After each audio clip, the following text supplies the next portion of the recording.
Welcome to Lost Girl Therapy, where we work on getting you back to you.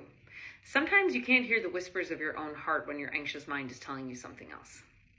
On day 7 of the Heal Your Heart journey, this is something that has come up, and it's really difficult to kind of tease apart what I'm talking about. The heart has its own language. But if you have spent years people-pleasing, or if you have spent years trying to be enough for others, chances are you are more accustomed to listening and learning how to decipher everybody else's signals and the way that they communicate towards you, as opposed to listening to your own heart. And the more I tap into my heart, the more I see my own mind tap into the anxiousness of the unknown. And the thing about the anxious mind in this particular scenario is that it is trying to keep me in the space of familiarity, not necessarily safety. An anxious mind can only feel comfortable when it knows what's going on. So for me to start stirring up my heart again, for me to start engaging in a whole language that hasn't been existing for the last 15 plus years, of course my mind is going to respond with an anxious response. Of course it's going to feel shaky and unfamiliar and unsure. And it's going to do everything in its power to keep me in the space of familiarity, but not the space of safety. So on day 7, the takeaway really is, how do you begin to decipher what is safety feel like in your body and in your soul? And what is your mind trying to feed back to you? And if those two things are separate, if they really are in conflict with one another, then you're already finding out that the mind is trying to do something that the body and the soul do not align with. And if that's the case, we got to take it all the way back.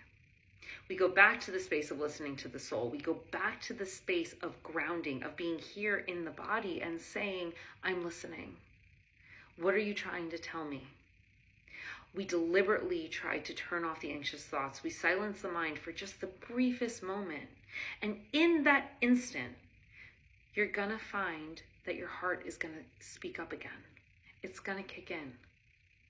But if we don't give ourselves the space, if we don't take the anxiety and we shift it away from us to just let the mind, body, and soul work in unison and breathe together, we can't hear what everything is trying to tell us as one united message. We're simply getting snippets of all the individual parts trying to make sense.